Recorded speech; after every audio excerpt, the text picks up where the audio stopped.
that does not lead to the long-term decline of biological diversity, thereby maintaining its potential to meet the needs and aspirations of the present and future generations. So this is the aim of creating these organizations, creating these protected areas, and choosing to have these protected areas to be ecosystems.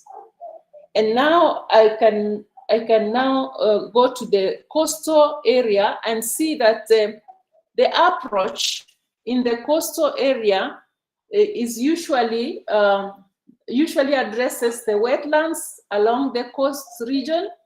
But again, you go further and see that in Kenya so far, what we have been doing is just managing the mangrove forests as our wetlands that are protected and regulated how they should be exploited. So the wetlands as such have not been fully protected. That's the wetlands along the coast and of course all over Kenya. But now we are focusing on the coast region. So the coast region wetlands are many. And I just want us to have a look at them. As a whole, in Kenya, the wetlands occupy between 3 to 4% of the land surface, or approximately 14,000 square kilometers of the land surface. Depending on climatic conditions, that can sometimes extend to up to 6% of the land surface, and that's quite a bit. Kenyan wetlands are diverse in type and distribution, although no national inventory of type, status, and location exists. So this is an area of future research.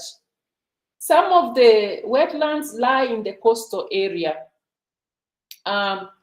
So Kenya's coastline extends about 600 kilometers along the seafront from Somalia's border at Ishakani in the north, that is the longitude of 1 degrees 41 south, to Tanzania's border at Vanga in the south. If you look at your map, you will see where this area is.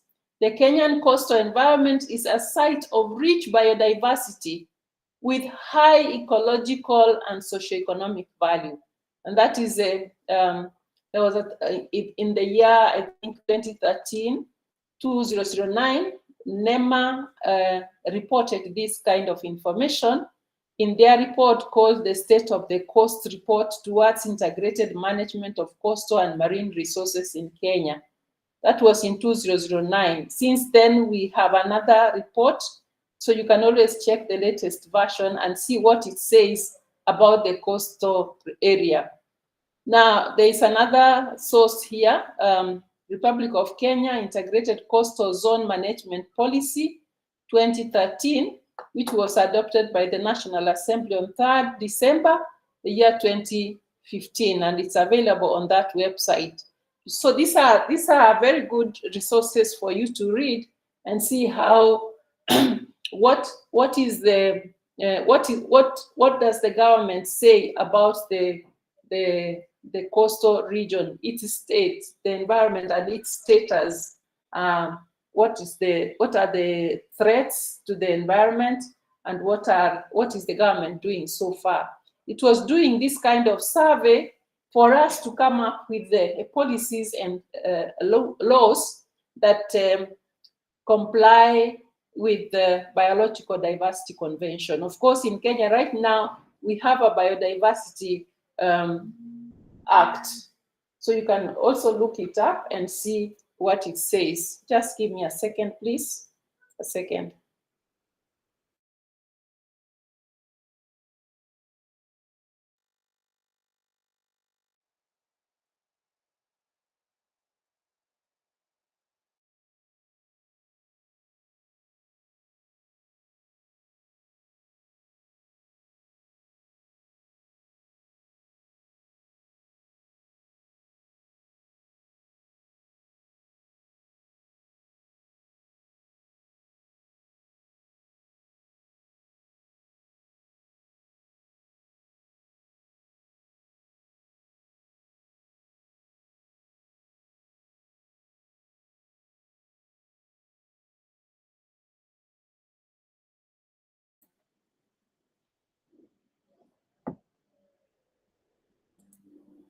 Yeah, sorry about that. Yeah, so we do have a Biodiversity Act, if you can just look it up also. And I'm sure it talks about this ecosystem approach. So the main resources in the coastal region include land, and that's where you have the wetlands, rivers, and the rivers, you know, the estuaries, lakes, and also the estuaries themselves. We do have rivers, and along the rivers, of course, there are wetlands, because the banks of the rivers form wetlands, especially when they are going to empty their water into the ocean. You have the estuaries where you have an ecosystem of its own. Other wetlands include the grasslands, the coastal and mangrove forests, seagrass, and coral reefs. These resources are useful to local communities, acting as a source of livelihood. In addition, they support the coastal and national economy. They provide important goods and services, performing ecological and social functions. Kenya's coast is also home to numerous threatened species. Now, before we look at that, I would like you to appreciate this. This is the importance of the wetlands along the coastal region. Now, if you go to the Nyando, that is the Lake Victoria side, I don't know, Odhiambo, what you can tell us about the resources, the functions of that wetland. Just look it up as we go along. You'll be able to tell us. So the wetlands situated along the coast, the Kenyan coast, are categorized as marine wetlands, and they include coastal lagoons, rocky shores, and coral reefs. And of these, no mapping of wetlands has taken place in Kenya, and there is therefore no official information on the extent of wetlands within the coastal region. We do not know, we cannot tell you that their geographical extension is this much. We are not able, that has not been documented. Of course, you need somebody maybe from the policy classes. Those of you who will be doing your masters, you'll be, there is a policy class that also does environmental law. We normally give them areas that have not been researched, and they are able to research and even do them as their PhD or write their master's thesis on them. So that is an area that has, there's a gap there. So anyway, just know that we have the coastal lagoons, we have rocky shores, and coral reefs. Certain pressures on wetlands arise from natural causes, such as droughts, which affect community migration patterns.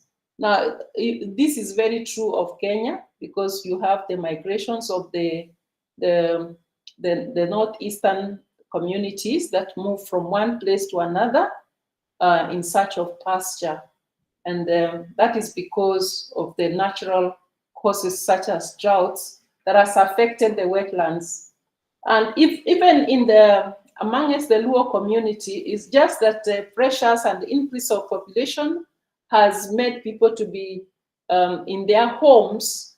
They used to have a lot of wetlands. It's because they surround their geographical positions around the Lake Victoria. It's a low land compared to the Gusii and the Nandi Highlands. And therefore, this is where you have very many wetlands in Kisumu and the regions around Lake Victoria. And this is because they are disappearing because of the land tenure systems that have led people to own parts of the wetlands that used to be community land. I think those of you who come from this community will agree with me that wetlands were always seen as wastelands. Sorry, let me just, yeah. They were always seen as wastelands, and they were seen as community land. They did not belong to any specific family. And when it came to the division of land amongst people, when the land tenure systems came in, wetlands were demarcated and assigned title deeds. Therefore, they could not be protected. During the dry season, only that family could graze their cattle there, and now they have ended up being cultivated, and that's where people grow food. And that's why you have the floods in these regions, since the extra water that is running over the land no longer has a space to go and settle before it reaches the lake. It is going through the shambas, it's going through cultivated areas. In the cities, they are poorly planned, and therefore the runoff there's no drainage system. So the runoff just fills up the urban areas, and that's why you have, because of impunity and lack of enforcement of rules, you have estates that have been built in wetlands. And that's why people are now complaining. For example, I do remember clearly that the Athi River estate that is now currently submerged in water, they were told, there was a time sometimes in 2015, 2016, it was brought to the attention of NEMA. There was a big case going on that they had encroached on the bank of River Athi. And we don't know what happened to that case. And the estate continued being built, and now people are crying because they cannot get out of their homes to go and look for food. They are trapped in the flats. Some are maisonettes, and they are actually trapped in them. If I can recollect that creek where they were told not to put that estate on the riverbank, and then I show you now where that water is, you will see that nature is revenging. They saw a wetland and they saw that it's nobody's land, and they took it. But it belongs to everybody. Wetlands are an ecosystem that needs to be protected.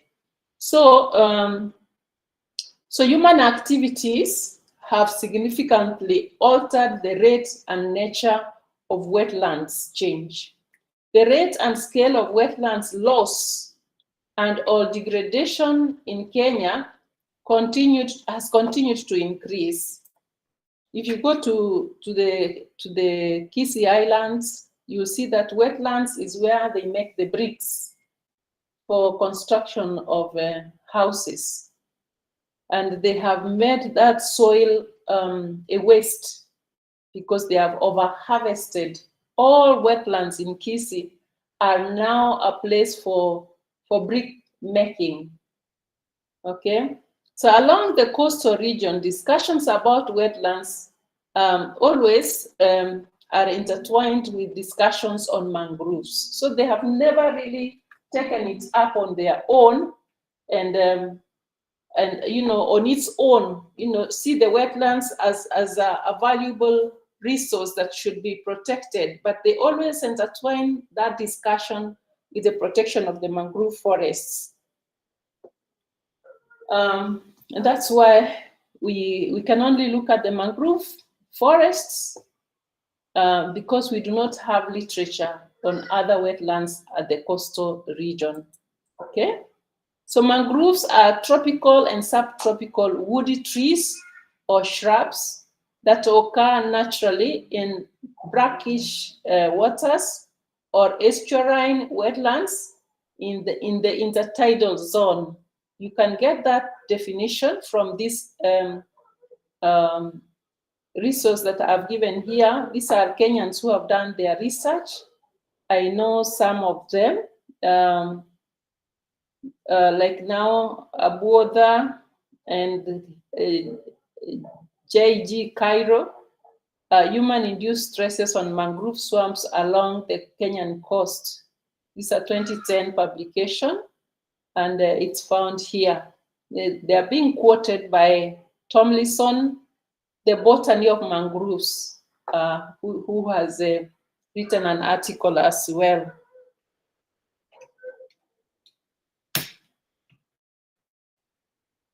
Okay, so so now what is this the concept of the ecosystem approach? We will look at the mangrove forests and see how it is managed as an ecosystem. That is what I was driving at all this time. It's going to show us how many institutions of Kenya are concerned with the mangroves. Okay, so that is what I want us now to consider and see how the concept of ecosystem approach also resonates with the concept of integrated management. You get the two. I think I gave a whole lecture on integrated management, and we looked at the various institutions of Kenya that manage the assets in the resources in the coastal region. You remember that, I hope. I think it was the lecture previous to last week's lecture. We looked at the integrated approaches that should be used. And that term also comes from the Biodiversity Convention. So we're going to look at the concept of the ecosystem approach, because this, and we'll pick the mangrove management along the coastal region of Kenya. Let's see how this ecosystem approach works. If you were in an environmental class, we would look at the national parks and see how the national parks are managed. But if we can look at the mangrove, we will see how this it's a coastal come marine environment. It's actually along the coast, because the mangrove, it forms, it's on the coastal region, but the roots are in the ocean. So we'll see how, who lives there, what are these aquatic animals that live in this kind of environment, and which institutions of Kenya are going to be used to conserve and protect these resources, as well as regulate the exploitation of this resource. Any questions up to that level? Okay. So now I'll stop sharing that script. Then, sorry.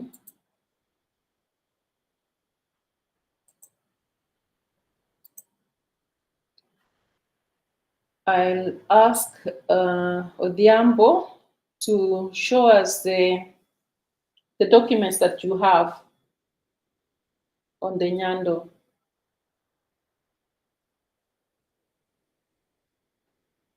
Odhiambo, which document have you retrieved? Mwalimu, as I said, I have got several. I've managed to download several, but I don't know whether, should I read there's another one here written Nyando Wetland article. Who is the author? Let me get you the author. The author is Raburu P.O. Kisa P. and Masese F.O. Yes, that is professor in Moi University. Yeah, it's written background information on Nyando Wetland. Yes. Okay. Can you share it on the screen? Are you able to share it? Okay, let me look for a way of sharing. I don't know whether itakubali, but give me some time then. Okay then. In the meantime, I would like the students to look at the Kenyan Act on Biodiversity. If someone can retrieve that for us.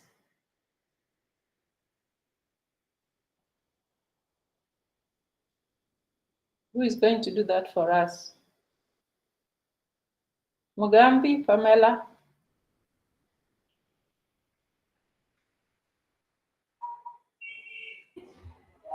You want it shared? Or did you want us to? Okay, fine. Let me share. I have it in my.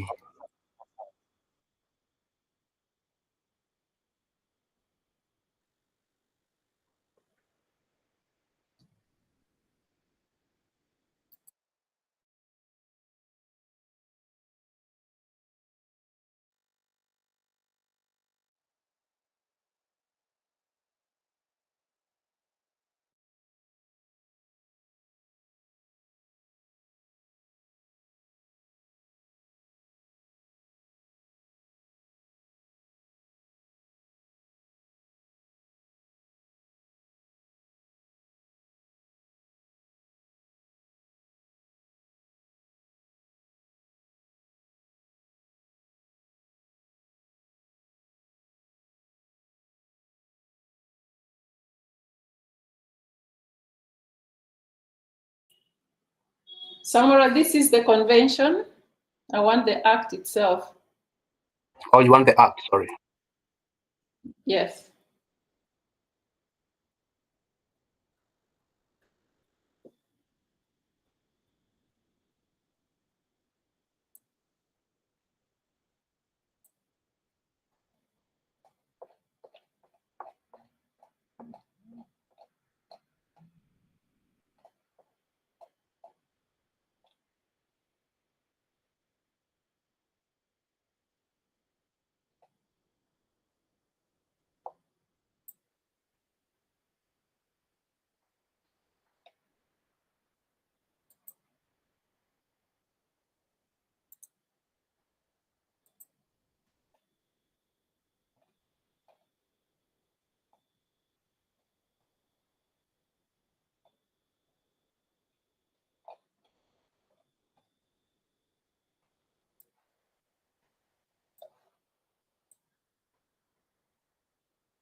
Are you able to share it? Or have you found it?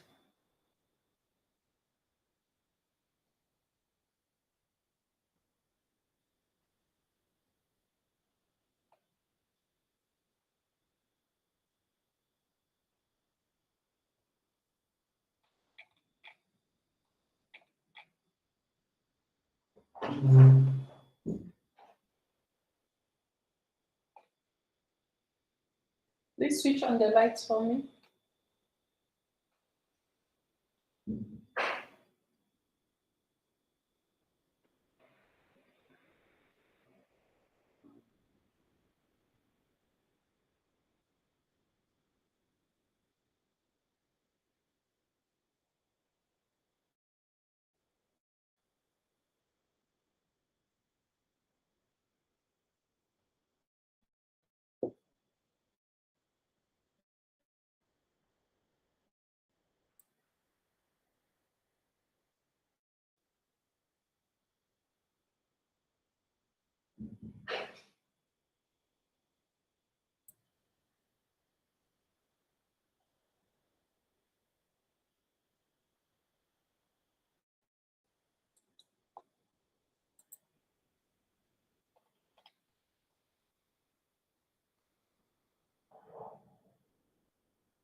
What has happened to our Odhiambo?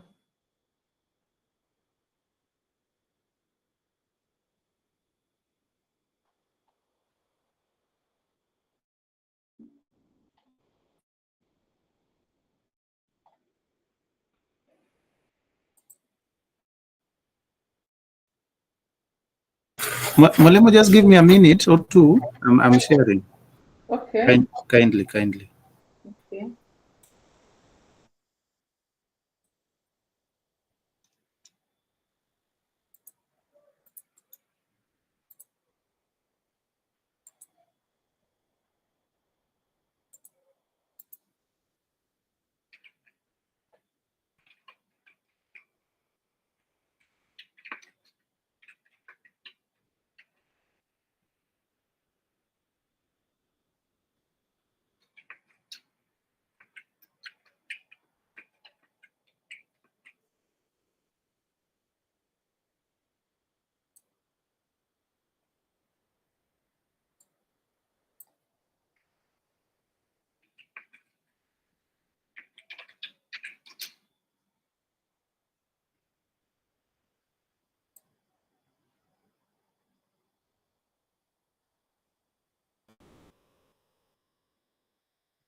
So while they are looking for that, we can just go on and look at some of the functions of the mangrove ecosystems along the coast region of Kenya.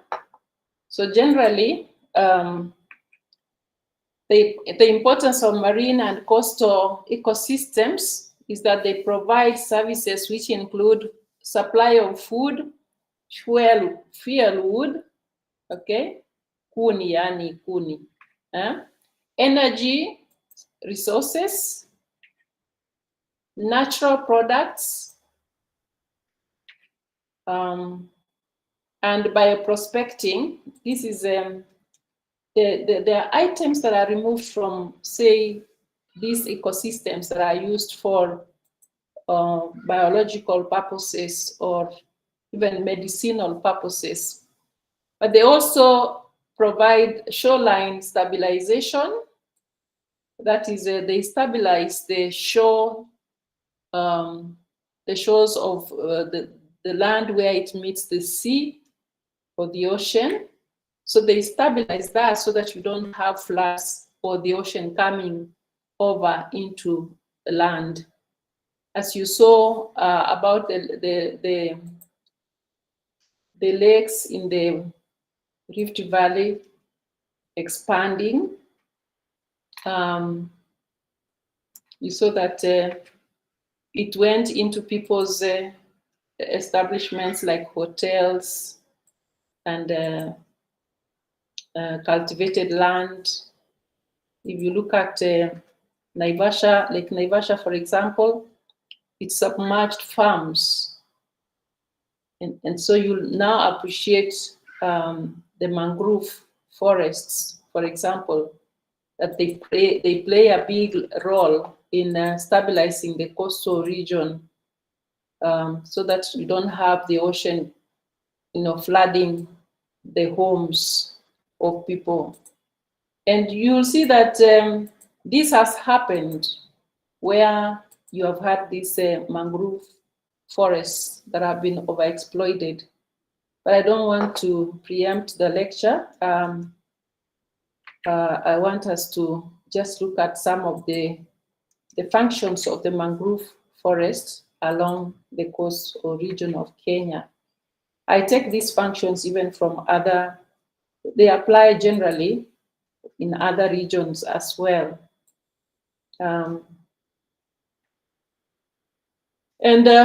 This, for the mangroves, they supply food because you have a type of fish and types of what we call crustaceans that grow there, like crabs. You have the crabs, you have the lobsters. They are found in the mangroves, and these are delicacies, especially for the tourists in Kenya. They supply fuelwood, energy resources, natural products, and bioprospecting, shoreline stabilization, flood prevention, storm protection, climate regulation, hydrological services, nutrient regulation, carbon sequestration, detoxification of polluted waters, waste disposal, cultural practices, tourism, recreation, tourism and recreation, habitat provision, nutrient recycling, primary productivity, and soil formation. These are some of the functions that the mangrove forests perform in any coastal region. And we have this resources all over Africa, or I would say in tropical waters is where you have the mangrove forests. So in Kenya, we are very lucky. We are situated in this region, and we can talk about the mangrove ecosystems. Okay. Washington, bado. Oh my. Yes. Have you been lucky? Yes, I've been presenting. I don't know whether you can see it. Oh, I've been talking to myself. Class, were you hearing me? Yes. Yes. Now we can hear you. He has been projecting. You are not hearing me. We are Yes, hearing you. but now we can hear you. You can proceed. Mwalimu, we were hearing you. It's only that We were the hearing cat shared you. the screen.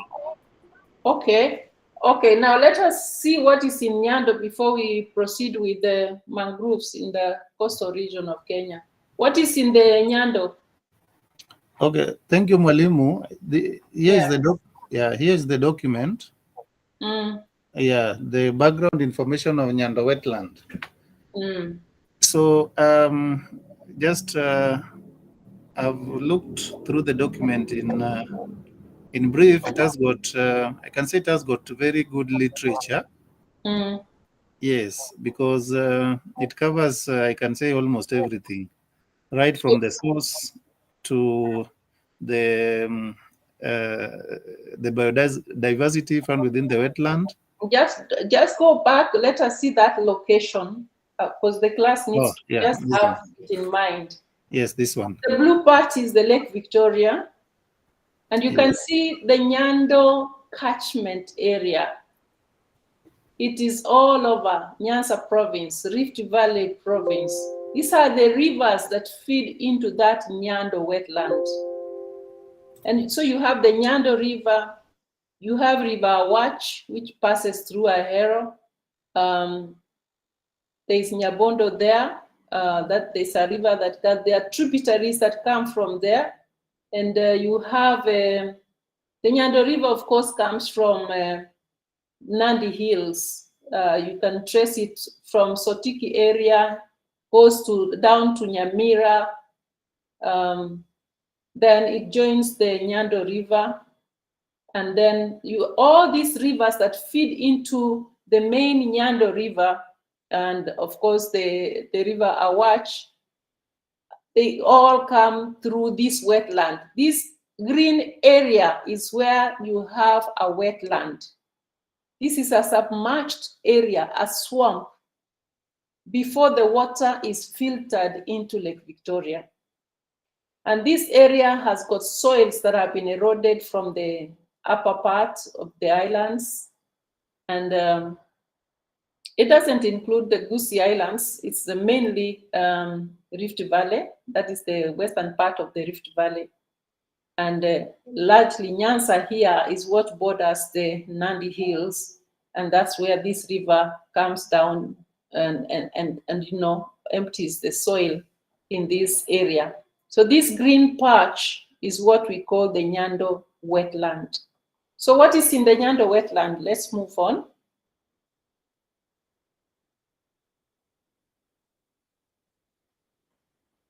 So there are many other types of wetlands within the Nyando catchment area. As I said, they have been dug, they have been exploited, overexploited, and they have disappeared. And that's why you have the Nyando River always flooding. The floods move from the wetlands, they go into homes. You've heard of this lady who comes, who appears on television. I've not seen her of late, but she appears both regarding Nyando and Budalangi and says, "Saidia serikali, serikali saidia." You've heard of that lady? Yes. Yes. So that is because this area has gotten onto people's farms, people's homes, schools. And right now, I don't know whether we have any report. Odhiambo, do we have any report concerning the Nyando? Must be overflowing. Yes, the River Nyando burst its banks a few days or weeks ago. And those who live downstream, I believe they have been told to move to higher grounds. So yes, River Nyando flooded the downstream areas. Okay. Yes. Well, there's also under 2.1, there's also a definition of what a wetland is according to Ramsar Convention on Wetlands, 1971.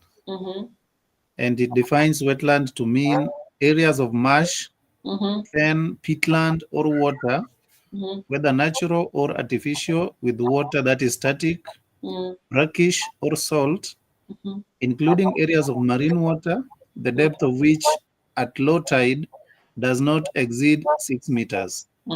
So that is the definition of a wetland area, or definition of wetlands as per the Ramsar Convention on Wetlands 1971.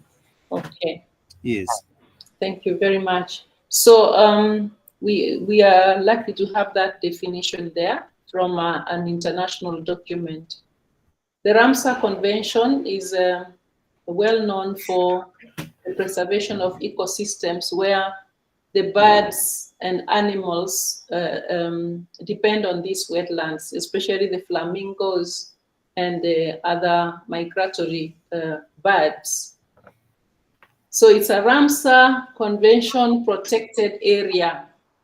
The Nyando wetland is protected by the Ramsar Convention. Go on, tell us what else you found here. Then I think this one is now the different types of wetland. Yes, so we have got lacustrine, palustrine, riverine, then this is man-made.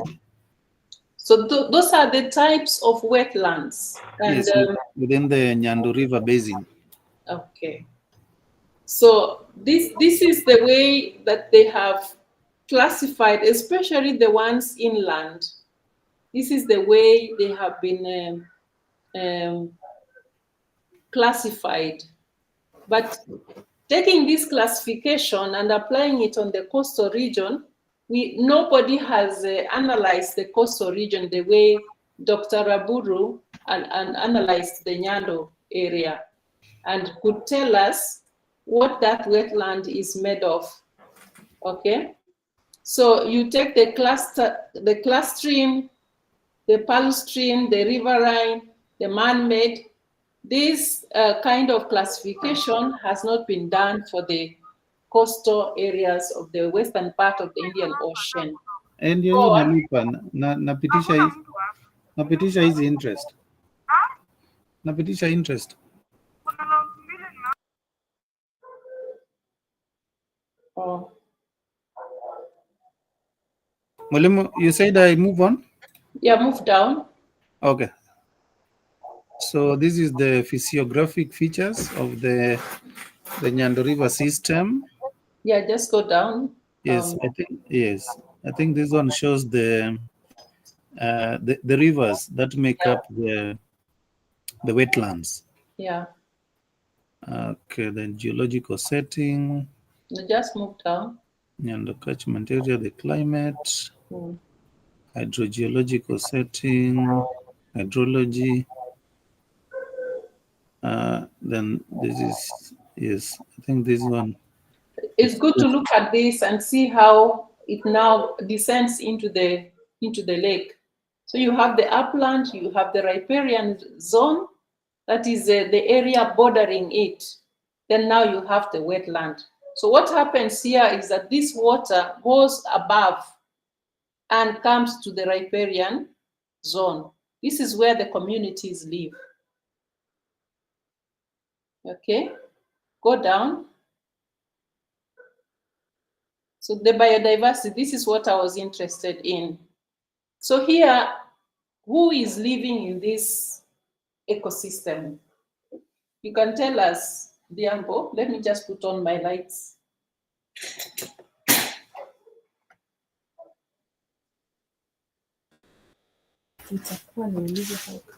Yes, Mwalimu, we have got, so under 2.7 it says, Nyando wetland is home to a diversity of organisms which inhabit the diverse micro-inhabitants habitats provided by the wetland ecosystem. This section presents a brief overview of some of the biodiversity recorded during a wetlands inventory and other related biodiversity surveys carried out in the wetland in the past. So number one, we have got the mammals.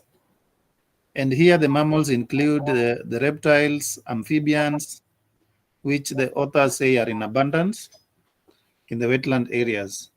So specifically among the mammals, we have got, so there is a name apple in brackets. Endangered.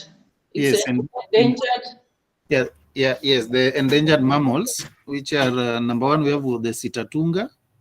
I think Sitatunga is a type of an antelope, if I'm not wrong, Mwalimu.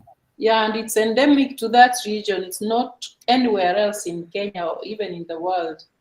Okay, then we have got the hippos. Then we have got the African civet. Then we have got the spotted necked otter. So the numbers of this diversity of these mammals in the wetland have changed over time due to several anthropogenic factors. Yes. Man-made issues. Man-source issues. Yes. Like hunting, like cultural practices. Amongst the reptiles, we also have the python. You've heard of Omieri? Yes, Omieri. Yes. So that's one of the reptiles that is in this wetland. Yes, the fishes. Yeah, the fishes. I saw a table in showing the kind of fishes found within the region or within the wetland area. So these are the kind of fishes found within the wetland area. So they have the scientific name, the common English name, and the local name. Just talk about this common name. That's what we are familiar with. Yes, so we have the Nile perch, Nile tilapia, lungfish, silver catfish, the sardines, the haplochromines, common catfish, ribbon fall barb, Luambwa barb, Sadler's robber, Victoria labeo, longtail spiny eel, marble Victoria squeaker, Lake Victoria squeaker, Sudan catfish, and Lake Victoria deep water catfish. So you can see a variety of them. Yes. And these are the Luo names for those types of fish. Just go back. Okay. There's a paragraph I wanted you to read out. Go back again. Okay. There. Read here. Which one, the second paragraph or the first one? 2.72. Okay. So wetlands play a crucial role as habitats in the sustenance of lake fisheries, since different fish species use it as a breeding ground, nursery, and feeding grounds. In addition, it supports most of the surviving native tilapine species that are virtually extinct in Lake Victoria. So that is according to Balirwa, 1998. According to Chapman et al., 1995, areas deep in the fringing swamp are less rich because the dense fringing swamps act more as a biological filter, limiting colonization and survival of species that can tolerate these extreme conditions. Several fish species have been recorded in the Nyando River and the associated wetlands, that is Raburu, 2003. These include Cichlidae, and I think these are the different species of Cichlidae and Cyprinidae. Let's move down. Yes. Spare us, those names are complicated. What we are seeing here is the importance of this wetland. But we have also seen that some species have already disappeared. And we'll see one of the causes is the land-based pollution, and which led to the growth of the water hyacinth in the wetland. Go down. What I want to see is the management of this ecosystem. Go down. Let's see whether he talks about it. Microphytes. We don't need that. Go down. Conclusion. We need one where he talks about the management of the Nyando wetland. Okay. What is the approach? Let me stop. We are looking at an ecosystem approach. Is it a protected area? Those are the questions you ask Google Scholar when you are doing your research. Is Nyando wetland a protected area? Of course, we have seen it's under the Ramsar Convention because of those rare animals that are endemic to that region. So when a place is a Ramsar Convention protected, what are the regulations of that protection? First of all, Kenya is supposed to recognize all the wetlands in its jurisdiction. That includes the wetlands along the coastal regions of either the freshwater lake or the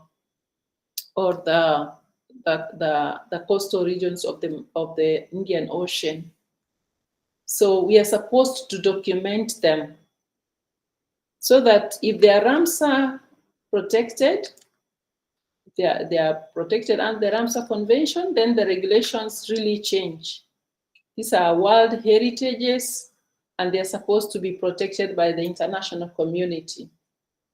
But if they are not under the Ramsar Convention, then we should also recognize their importance as a country, as a nation, and apply the Biodiversity Convention regulations on exploiting the resources in the protected areas. So when it comes to scientific research, let's say you want to do what we call bioprospecting, that is research for medicinal or for the pharmaceutical industry, or in order to do some innovations and come up with the patented goods. For example, if you want to make use of some of the cultural practices of these people, the way they make clothing from the forests, some forest goods. They make the mahando, what we call mahando. They can be able to make extract cotton from the musufi. Musufi is a tree that is found along the coastal region. And if you can want to patent that, how should you go about it? You should look at the regulations that are attached to the Biodiversity Act in Kenya.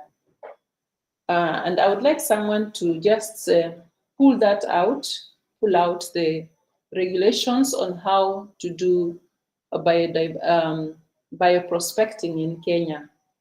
Look up those regulations.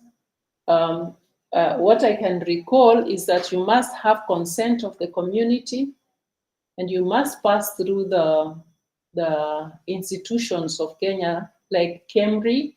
These are our scientific institutions that do research. And if it's in the coastal region, you have to pass through KEMFRI. The KEMFRI is the Kenya Marine Fisheries Institute. It's a research institute. What are you doing, Odhiambo? I wanted to say that there's also another good, it's kind of a booklet. Yeah. Or a research document done by the same author. Yeah, with also J.B. Okeyo work. Yes. Professors from Moi University. Now they are in Jaramogi Oginga Odinga, I think. Yes, and I think this one was done on behalf of UNDP. Yeah. And it talks about community-based approach to the management of Nyando wetland, Victoria Basin, yes. So community-based approaches is one of the approaches of managing an ecosystem. So let us look at how the community is organized and given the mandate. That's why I wanted you to get the Biodiversity Act. Do we have someone? Have you retrieved it?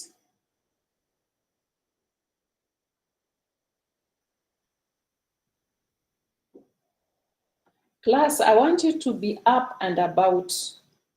Take our class seriously, participate in this. because you are now in 4th year. I don't need to pull up these resources for you. I want you to be able to pull them out yourselves. Mwalimu, can I stop sharing? No. Let us see the community, how it's organized.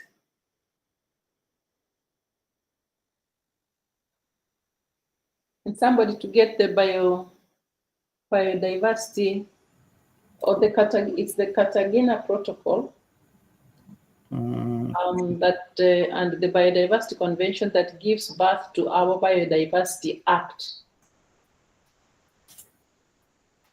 Do you know how to search in a document? You press command and the F. You look for community. Okay, just let's see the I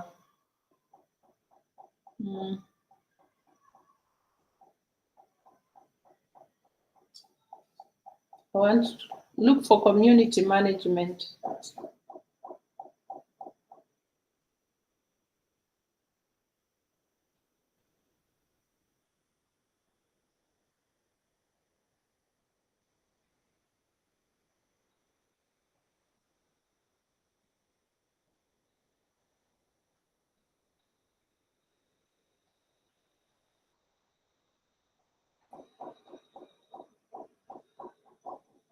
Then you press, there's a place you press to take you through the document.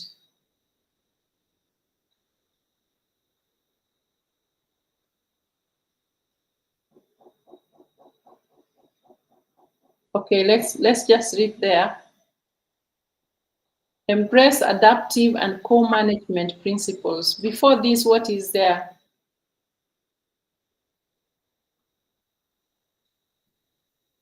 Okay, this is the Nyando Wetland Integrated Management Plan. So my students, what I want you to grasp here is how this, who are the institutions that are being integrated here for purposes of managing this resource. So you identify those stakeholders. We call them stakeholders in projects. Who are they? Just read here. Let's see who might be the institutions and stakeholders to manage this the Nyando River. Read out a wetland management plan. Okay, the Nyando Wetland Integrated Management Plan is a wetland management plan, is a blueprint which stipulates clear actions and activities to be undertaken by the wetland actors. The development of the plan is anchored on the existing law, that is the EMCA. EMCA, that is Environmental Management Coordination Act of 1999. Yes. But now it has been recently revised after the new constitution. Yes, as well as the requirement by the Ramsar Convention. The plan was developed in a participatory manner through involvement of all stakeholders within the Nyando River Basin. The plan provides broad strategic objectives towards sound management of this fragile ecosystem. Under each strategic objective are several activities whose achievement will culminate in attainment of wise use and sustainable management of the wetland. The 5 strategic objectives which will guide the future of management of Nyando wetland as enshrined in the Integrated Wetland Management Plan include, so these are the 5 objectives. Number 1, to minimize resource use conflicts in Nyando wetland through capacity building and diversification of the IGA for improved socioeconomic benefits. Then number 2, to implement adaptation and mitigation measures to combat negative impacts of extreme variability in climatic conditions for sustainable livelihoods. And number 3, to minimize environmental degradation through sustainable agroforestry and other land use practices within the Nyando River Basin. Number 4, to minimize the impact of water pollution through improved wastewater treatment and agricultural practices upstream. And number 5, to minimize loss of wetland biodiversity for increased food security. So those are the 5 objectives that the plan was to achieve. So you can see from those elements, the planning elements or objectives, you can see the threats in them. The threats that, because the objectives address the threats to this wetland. So what does it mean by, embrace adaptive and co-management principles? Can you read there? I'm taking the trouble to make you understand what happens in an ecosystem, how it's supposed to be managed. Because then if you are asked a question like you're given a wetland or you're given another ecosystem altogether, how it should be managed, you should be having this kind of points to make. You should be knowing what approaches are acceptable under both the international and national law that can be used to conserve, protect, and at the same time exploit the resource in a controlled manner so that it's not degraded. Okay, that's why I'm taking you through this trouble to understand how an ecosystem is then preserved along the coastal areas of any marine environment, whether inland or along the coastal region of Kenya. Okay, so now embrace adaptive and co-management principles. What is adaptive and what is co-management principles? Read for us. Even someone else can read for us because it is. Is adaptive. Odhiambo is very busy. Can somebody? No. White is reading.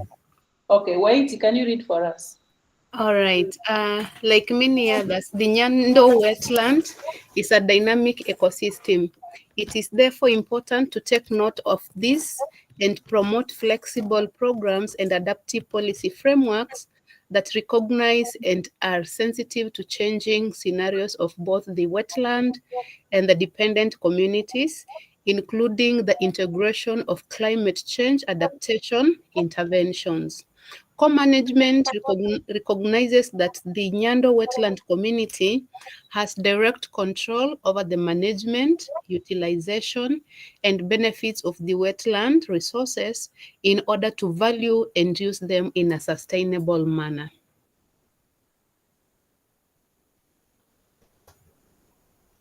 Yes, Mwalimu? Yeah, just go on. All right. Link Nyando wetland science outcome to the management and policy formulation. I read that, Mwalimu. A key gap in sustainable management of wetlands is that policy and wetland management is not adequately informed by reliable scientific knowledge and data. The success of the management of the Nyando wetland is partly attributed to the deliberate involvement and active participation of women, despite their busy itinerary as depicted by the gender profiles. However, there is no research conducted on why the youth, despite their numbers and being the majority, and men are taking a backseat in the conservation and sustainable utilization of the wetland. In addition, it is useful to create avenues for constructive dialogue, discussion, and sharing of ideas between the communities implementing the wetland management plan, scientists, researchers, and policy makers. Thank you. At this time, they had done what we call a scoping study of the threats to the Nyando wetland, and they were coming up with the with the modalities of how this wetland could be conserved and protected into the future. And they are looking at the various stakeholders. They have, of course, outlined the threats, first identified the resource there, the animals and what have you, then shown us the threats, and now they have come to how do we go now about it? And they have come up with this plan and objectives of the plans and who should be involved. And they have noted that women are very, very key in the protection of the wetland because they are the majority. They are the ones who do the selling of the fish that comes from the lake. They are the ones who sell the mats and what have you that are harvested from the reeds in the wetland. And they are the ones concerned with the even digging and planting vegetables and taking care of the families. And the men were mainly taking a back seat. So for you to bring the community in, you have to address both gender, and of course you should not leave out the youth. So we are going to see, when we come to the coastal region, you'll see that the youth, organization of the youth is very important, because otherwise they are just being misused as beach boys. But you can integrate them in the management of the mangrove forests, and they actually do a great job. You should include everyone, not just one gender and not just one generation, because we are talking about sustainable development. We have to include the youths because they are the adults of tomorrow. Okay, so move on. Respect for the rule of law.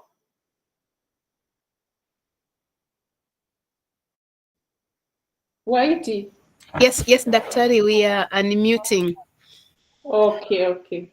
Respect for the rule of law, good governance, and traditional knowledge. Establishing supportive, open, and transparent systems of wetland governance frameworks is necessary. This would involve appropriate changes to laws that address land tenure, wetland resource access, property rights, and the recognition of co-management regimes in local policies, legislation, and development plans, and how these affect local initiatives. This should effectively incorporate traditional knowledge and technologies in the protection and conservation of wetlands. Thank you very much. As you can see, I talked about land tenure. It's one of those factors that have contributed to the degradation of wetlands and actually their disappearance.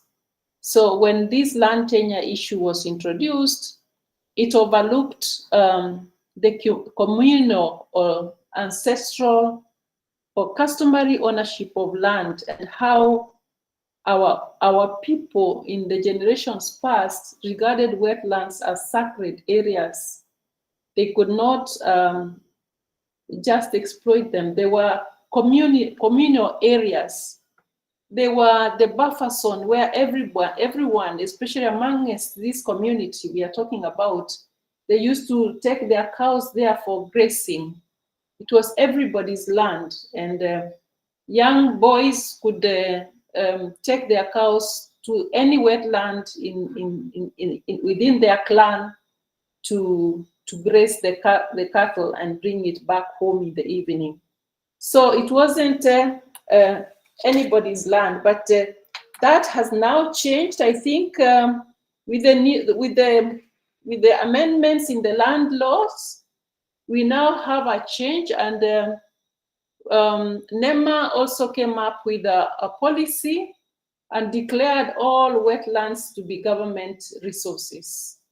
So anyone who's claiming ownership of a wetland in Kenya has got to have that knowledge that any wetland is a property of the government. And also, along the river banks, you are only supposed to own up to a particular area.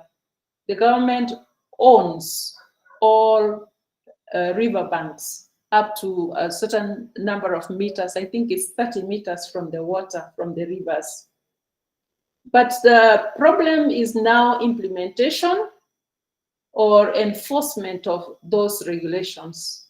And that is why we have even degradation of the Nairobi River, and people even putting up high-rise buildings on top of the river. It's the laws we have, the problem is enforcement.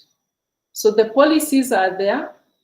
We have the policies, but what we now respect of the rule of law is where you take somebody to court, but the case is thrown out, or you obtain an order and it's not enforced, it can't be enforced.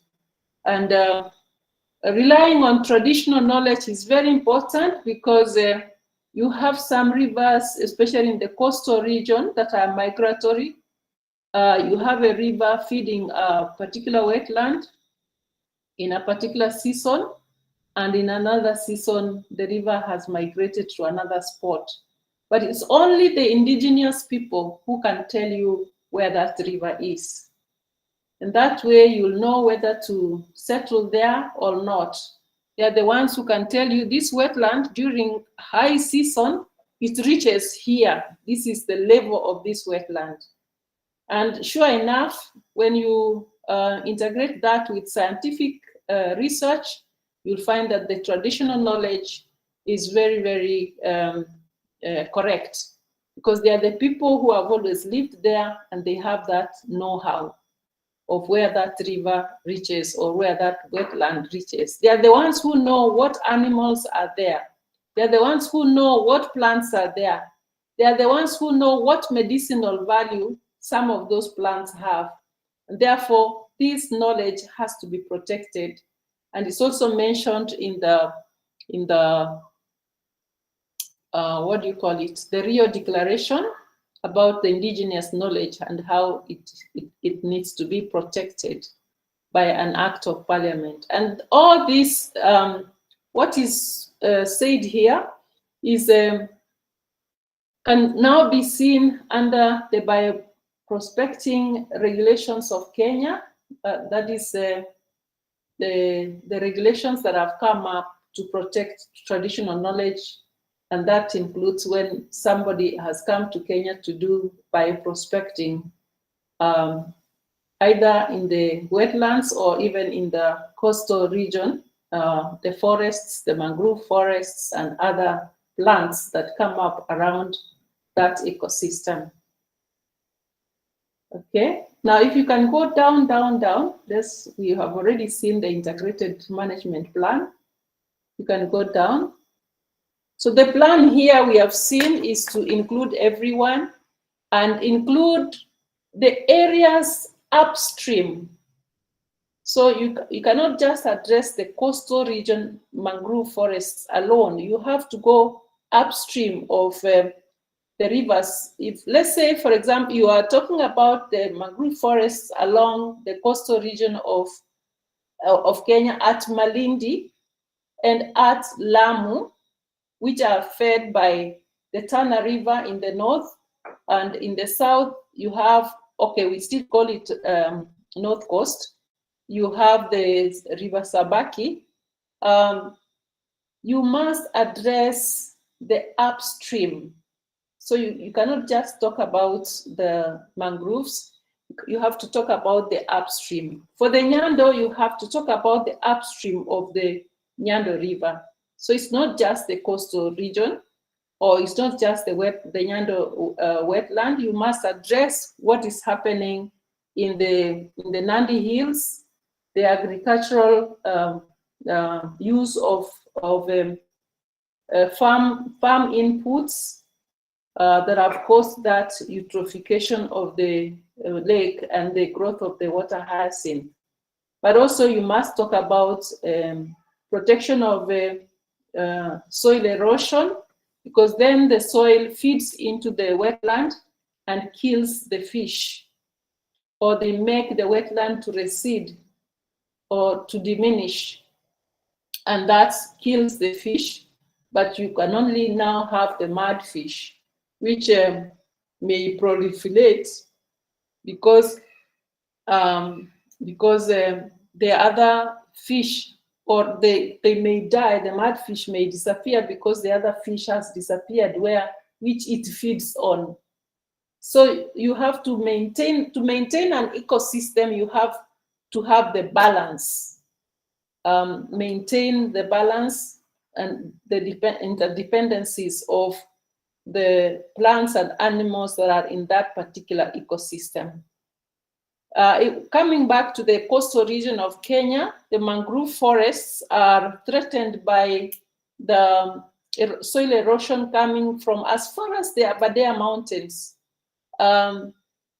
These are the tributaries that go into that river that goes down the Masinga dams and comes down to the Indian Ocean.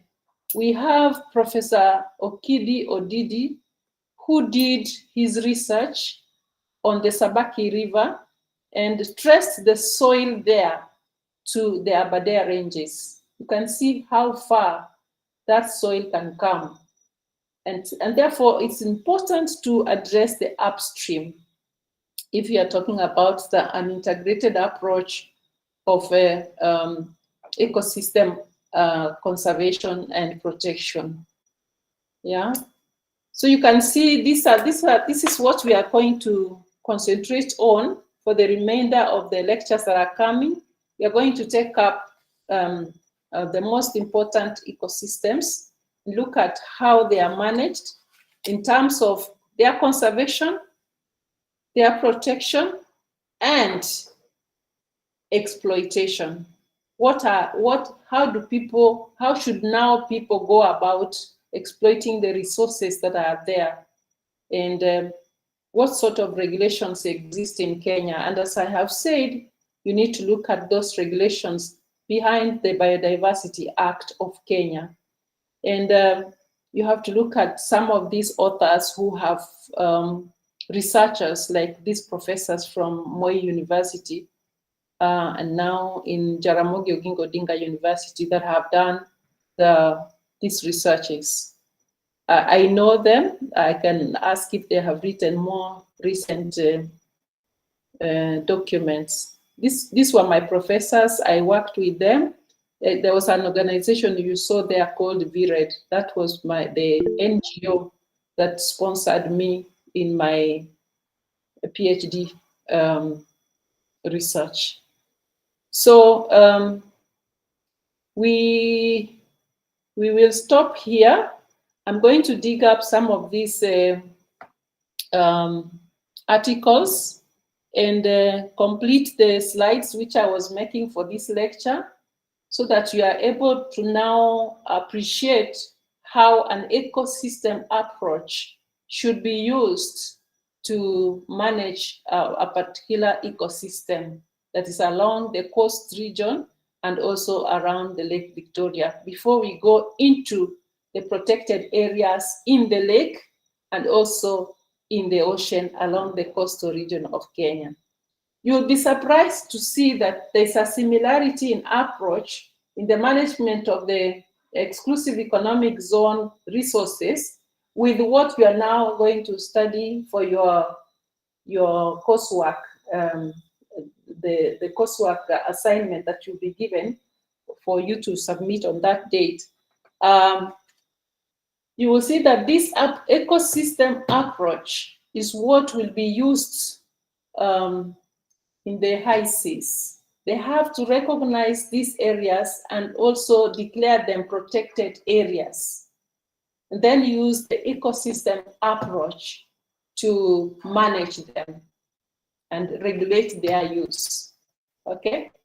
So it's important that you have a grasp of what happens really in an ecosystem. How is it managed in order to protect the coastal and marine environments? Any questions? I can see Zedekiah, your hand is up. Mwalimu, it is Waiti. A question. I was just asking about the professors at Jaramogi University. Yes. I know there was one Raburu, but I am not able to tell what the P stands for because Peter. the Raburu I know at Joost is George Raburu, and unfortunately he is deceased. Those are his brothers. Ah, Raburu was the former PC. okay. Yes. Noted. Yeah, it was curious, but then I understand. That is their home. Actually, they come from that area. They come from the Nyando area. From Nyakabondo. Yes. I went for burial. That is how I know. It is called Kabonyo, not Nyakabondo. I don't know, Alfred. It's something like that. Yeah. You almost got it. Alfred, sema tu uko ni nyumbani and welcome us one day. Thank you. I normally pass there to go and say hello because they really contributed to my PhD researches. Yes. Thank you very much. Have a good evening. Let me finish these slides and just post them. And I hope that you have continued to research on your high seas project. Yeah, I'll keep on throwing some hints for you. So now today you have seen an ecosystem approach to researching what should be happening in the high seas and protected areas. Excuse me, Mwalimu. Yes, Moses. Now that you mentioned that we are continuing with our IC's work, to the best of my knowledge, I thought you said you were to put us in a group that has not happened. I'm behind. Groups? Yes. What groups? Oh, okay. Sorry. I thought in the Mwalimu, Ali was not last week when we decided otherwise. Yeah. Ali, where were you?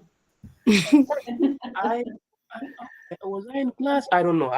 Maybe I need to consult Jen now that there are developments that I didn't know. Ali, we agreed we'll have a cut next week on 3rd. Yes. A sit-in can't. Sit-in. Oh, no yes. group work. And no group work. Yes. Oh, okay. And the CLAT will largely cover what should happen in the high seas to protect, conserve the resources there. And today's lecture has given you a very good hint. The recognition of protected areas, the management, ecosystem approach to manage them. So you need to understand what is already happening at the coastal and marine environments in the exclusive economic zones for you to apply the same. But now the hitch is which sovereign states are going to be the custodians or the ones that are enforcing the rules. Okay, that is for you to research. So thank you very much, class. I hope you have enjoyed the lesson. Mwalimu. Oh, there's a hand up. Yes. Yes, Omolo. Apologies for coming late into the discussion when you have closed it.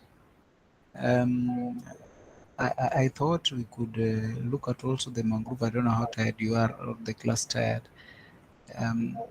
Issue on the coast region, because one challenge that I see around this area is that these trees, as per what the locals are saying, they are not replantable. What do you say? You cannot put them into a nursery and then plant them again easily, because they have what is called the parental root that is always attached to them in a way that when the knees come out of the soil, those knees are not actually the actual roots, but the actual roots are tied underground to the parental tree per se. So it has been a very difficult thing to plant.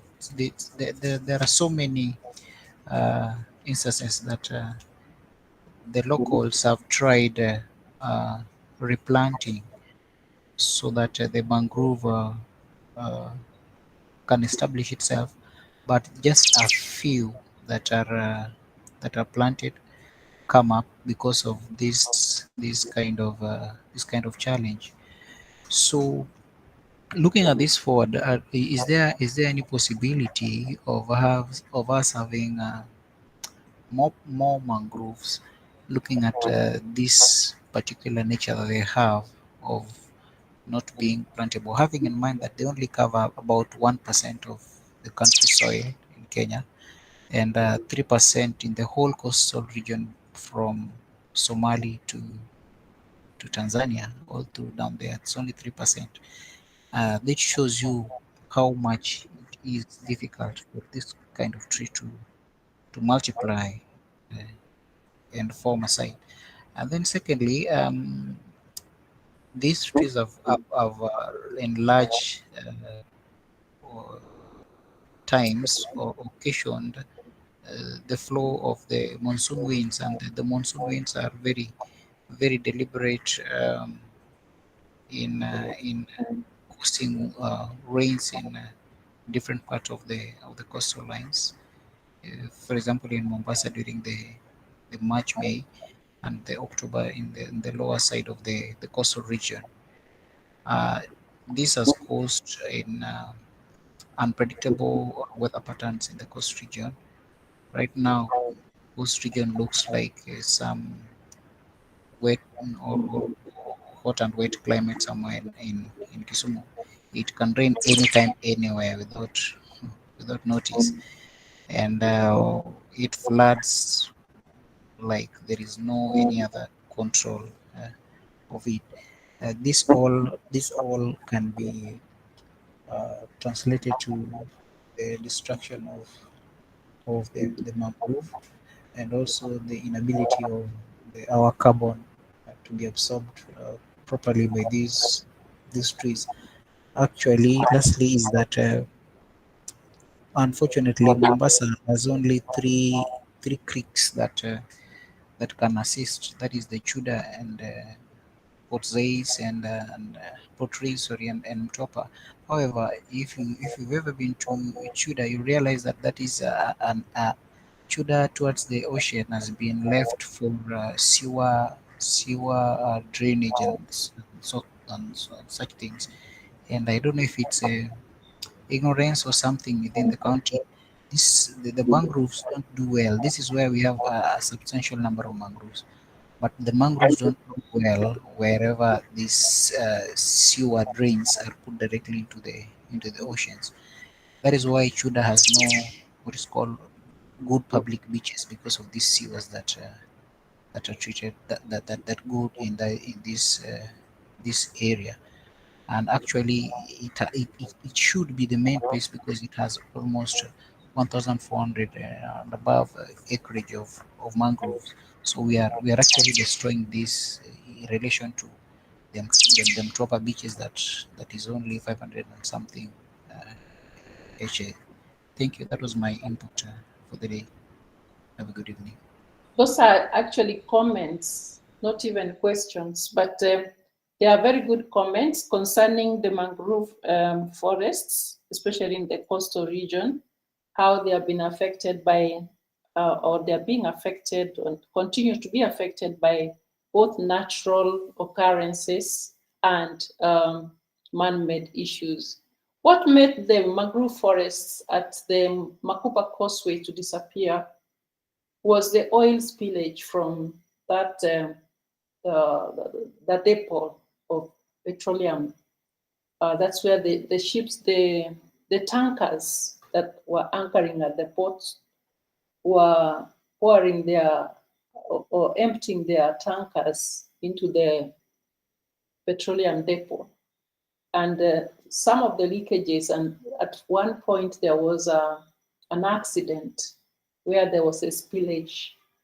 And because that causeway was not, the Makupa Causeway had blocked that region and formed a road, the sea or the Indian Ocean could not flush back and forth You see, Mombasa is an island, so it could not flush back and forth and therefore renew the waters for the mangrove swamp to be cleaned.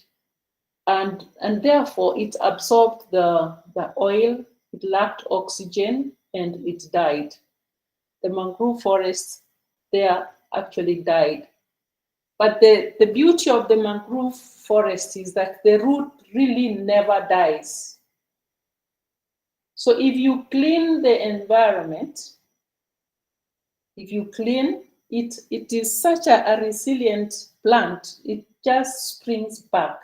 And that is what has happened at Makupa Causeway.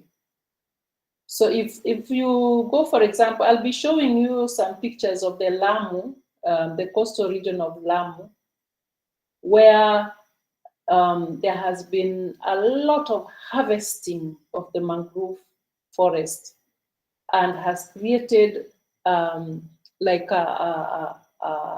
just land for cultivation. But with the new regulations and the enforcement of rules through the forestry, the Kenya Wildlife, the NEMA, the county government, these are the various institutions involved in addressing just one ecosystem, including the police, in charge of the roads, to question where are you getting this mangrove timber from, and where is the license that you are transporting them, because you cannot just go start transporting mangrove timber on the road. So you can see, because of that integrated approach and ecosystem management of the mangrove, the overharvesting has reduced. There is sometimes when you need the mukoko, that's what we call the timber, it's called mukoko. When you need the mukoko, because it's a tree that cannot be, it doesn't age. You will build a house with it, your children will pull down that house, your great-grandchildren will pull that house down, but they'll still find the mukoko that their great-grandfather used and reuse it. And the nail cannot go through. So it is for you to, you have to do joinery work with it. So it's a nail does not go through it. So it's such a hardy hardwood. And so resilience of the plant is what makes it popular. It's what makes it worth studying and seeing how it retains and maintains an ecosystem. And so at Makupa Causeway, the mangrove forest has sprung back because of the building of the roads. Although I saw now they are covered by water, and the sea is able to flush back and forth, and they have been able to remove the petrol or the oil that was there. So here, what I'm talking about is a lot of contributors make an ecosystem to disappear, both anthropogenic issues and natural causes. So you've mentioned the monsoon winds and the rainfall patterns, and of course the disappearance of underground streams, because wherever there is a mangrove forest, there has to be some fresh water somewhere feeding that forest. Because where the mangrove forest is, there are underground streams, either an underground stream or a surface river that is now getting into the ocean. And that's why you have various different types of animals there. And because of the climate change